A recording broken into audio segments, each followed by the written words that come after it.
Lamine Yamal a été interrogé avant le Classico sur ce qu'il pense de la rencontre et on va voir tout ça dans cette vidéo. Salut à tous les gars, c'est Azial. Aujourd'hui, on se retrouve pour une nouvelle vidéo encore une fois actu. On va pouvoir parler de ce Classico. Il y a eu quelques petites déclats, quelques nouvelles petites actus autour du match. Donc comme d'habitude, on va pouvoir revenir sur la rencontre, donner notre avis, notre analyse, même si c'est vrai qu'on l'a déjà fait. On va pouvoir, on va dire, approfondir des sujets différents dans cette vidéo.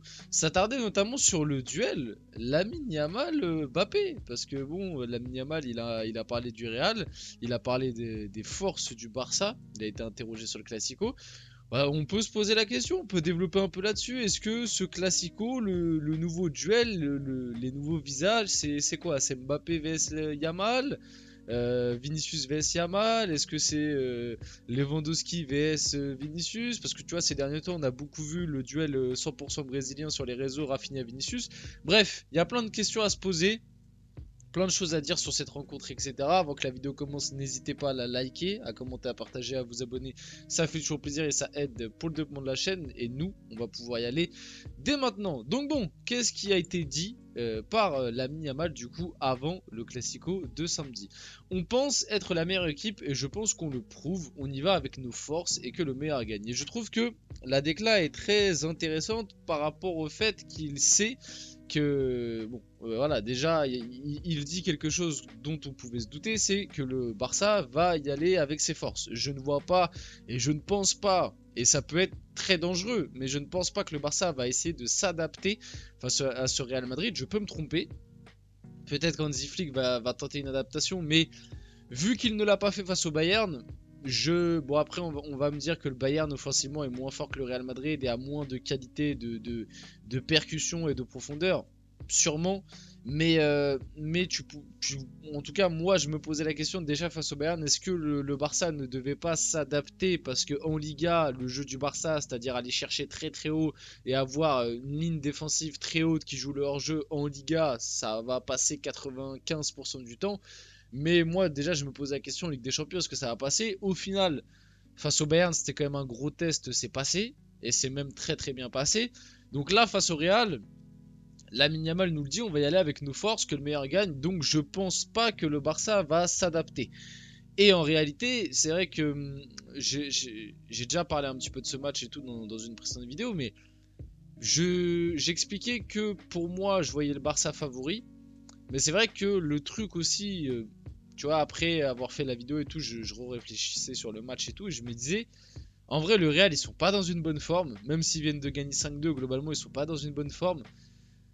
Même si c'est au Bernabeu, moi, je voyais quand même le Barça un peu favori, mais le truc que je me dis, c'est qu'en fait, ce Barça-là, avec ses grosses qualités et du coup ses forces, il a des défauts, et les défauts de ce Barça-là, c'est exactement les qualités du Real Madrid, quoi. Donc c'est pour ça que aussi je pense que le match est aussi hypant. Et moi personnellement c'est pour ça que le match, ça faisait longtemps que j'attendais pas un classico comme ça.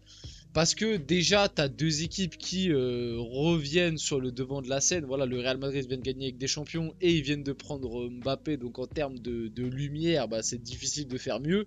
Et tu as un Barça qui, avec Hansi Flick, est en train de retrouver de sa superbe. Et en plus de ça, tu as un Rafinha qui, à l'heure actuelle, en termes de niveau pur, c'est l'un des meilleurs joueurs au monde. Tu as Lewandowski qui revient à un bon niveau malgré son âge. Et tu as l'éclosion de Lamine Yamal, tout en sachant qu'au milieu de terrain, t'as Pedri qui est aussi en train de prendre une dimension. T'as entre guillemets les stars barcelonaises qui reviennent petit à petit, les Frankie de Jong, les Gavi. Enfin bref, il y a tout. Dani Olmo aussi. Il y a tout qui fait. Enfin, il y a tout qui est présent pour faire une rencontre disputée et hypante en fait. Et comme je l'ai dit un petit peu plus tôt dans la vidéo, il y a aussi, tu vois, la question qu'on peut se poser, c'est-à-dire qu'il y a tellement de qualités offensives des deux côtés que finalement c'est qui la tête d'affiche un petit peu de ce duel.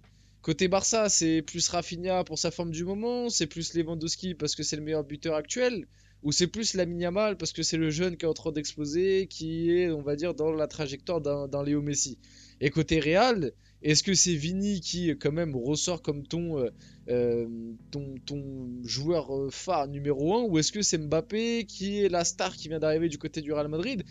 Même par rapport à ça, tu vois, je trouve ça hyper intéressant en termes de storytelling et de football. Je pense que le match va être explosif. De toute façon, j'ai été regarder vite fait 2-3 stats. Les Clasico depuis, on va dire, depuis 5 ans là.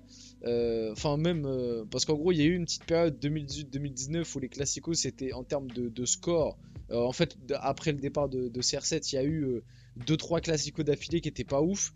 Mais sinon, si tu enlèves ces 2-3 Clasico sur les 15 dernières années, ça donne tout le temps des matchs à minimum 2-3 buts, quoi.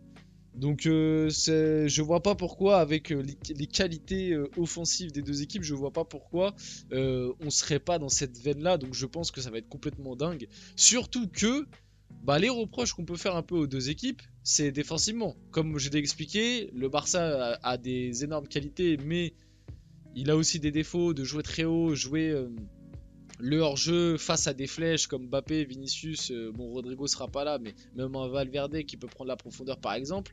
Donc par rapport à ça, ça va être intéressant. Et aussi de l'autre côté, un Real Madrid qui est pas bien rodé et qui défensivement a perdu Carvajal, Ferland Mendy est pas au top, et Eder Militao non plus. Et finalement, t'as que Rudiger dans ce début. Et en plus, t'auras pas Courtois côté Real. Et finalement, t'as que Rudiger qui est à peu près au niveau dans ce début de saison. Donc voilà par rapport à tout ça. Maintenant, je reste quand même sur mon prono Barça. Hein. Je vous dis la vérité parce que le Barça, comme le dit Lamine Yamal là, je pense que c'est la meilleure équipe des deux par rapport au début de saison. Alors ok, côté Real, il y a plus de qualité intrinsèque. Mais le football, ça reste un sport collectif, les gars. Et moi, le collectif du Barça me paraît bien mieux rodé et plus fort que celui du Real. Donc, je vois le Barça s'imposer. Maintenant, c'est très très serré. C'est du 55-45. Hein. Si on doit être honnête. Donc, on va juste kiffer le match. Rafinha, cette saison, top 5 meilleur joueur du monde actuellement et pas 5ème. On en a fait une vidéo. On en a parlé de l'éclosion de ce Barça et de Rafinha. Je vais pas rajouter beaucoup plus dans celle-là. C'est 13 matchs, 9 buts, 6 passes D. C'est des stats exceptionnelles. Il fait un début de saison de fou furieux. Même une année 2024 folle. Et le truc qui est très marrant, c'est qu'il a lancé cette année 2024 face au Paris Saint-Germain. Et oui, c'est le Paris Saint-Germain, le Paris Saint-Germain qui l'a mis sur cette lancée-là. On rappelle, il avait mis un doublé au parc. Hein. Il avait mis un doublé au parc et il avait marqué au retour. Donc 3 buts sur les 2 matchs. Il avait été très très fort, si on doit être honnête. Donc ouais, Rafinha, son année 2024 est vraiment top. Là, il est sur la continuité dans ce début de saison. Hansi Flick fait vraiment rayonner ce Barça. Et je pense ouais, que pendant le Classico, il va y avoir un sacré duel d'attaquants, si on doit être honnête. J'ai remis ça parce que le cas Chechny, personnellement, je le trouve très bizarre. Alors, s'il y a des supporters du Barça, peut-être qu'il y a des infos que je n'ai pas. Peut-être que c'est juste qu'il doit mettre du temps avant de re-être à 100%. Mais il a quand même eu les 2 semaines de la trêve internationale parce qu'il est arrivé avant la trêve. Donc, Chechny, qui on le rappelle, est sorti de sa retraite pour signer au Barça. Sauf que bah, depuis qu'il a signé, il a toujours pas joué. Et Hansi Flick, en conférence de presse, il a l'air de faire comprendre que Peña est le numéro 1 et que ça va pas changer. Donc si Peña est le numéro 1 et que ça va pas changer, pourquoi avoir pris Chechny en tant que numéro 2? Si tu voulais un numéro 2 derrière Peña au cas où s'il se blesse, en attendant le retour de Ter Stegen, bah autant prendre un jeune ou un mec qui te coûte pas beaucoup d'argent. Parce que là, Chechny, je crois qu'il prend quand même un bon petit salaire. Et puis tu le fais sortir de la retraite, etc. pour qu'il soit numéro 2. Enfin, bref, moi dans cette histoire, la gestion, je la comprends pas. Il y a des trucs que je comprends pas. Chechny, on le sort de la retraite, il vient, on lui dit qu'il est numéro 2. Enfin, en tout cas, c'est ce que Hansi Flick a l'air de laisser penser. Je vois pas l'intérêt en fait. Je vois pas l'intérêt, tu lui donnes un gros salaire. C'est un joueur très très vieux, hein, qui sortait de la retraite. Autant faire ça sur un jeune ou. Enfin, bref. Je comprends pas trop la gestion du cas Chechny si je dois être honnête, donc si vous avez un peu plus d'infos là-dessus, n'hésitez pas. 15 à 20 jours d'absence pour Rodrigo, il loupera au moins 4 matchs avec le Real Madrid, le Barça, Valence, l'AC Milan et Osasuna. Coup dur en plus ça s'est fait en fin de match face à Dortmund, il a une petite élongation de l'ischio si je me trompe pas. Donc absent face au Barça, après comme je vous l'ai dit, moi je vous dis, je pense que limite cette absence là arrange un petit peu Ancelotti.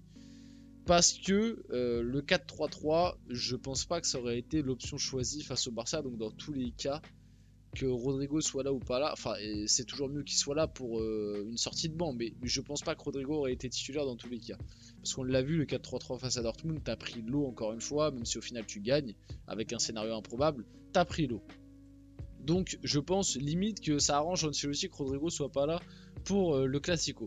Brahim Diaz est de retour à l'entraînement collectif du Real Madrid. Le Marocain fait la première partie de la séance d'entraînement avec le groupe. Et normalement, il devrait être présent pour le Classico face au Barça. Maintenant, est-ce qu'il va jouer ou est-ce qu'il sera juste présent dans le groupe? Est-ce qu'il, bah, de toute façon, il sera pas titulaire, mais est-ce qu'il pourra rentrer? Ça, je sais pas. Mais en tout cas, Brahim Diaz est de retour. On finit la vidéo là-dessus. J'espère que cette vidéo vous a plu. Si c'est le cas, n'hésitez pas à la liker, commenter, partager et vous abonner, les gars. C'était Azial. On se retrouve très rapidement pour une prochaine vidéo.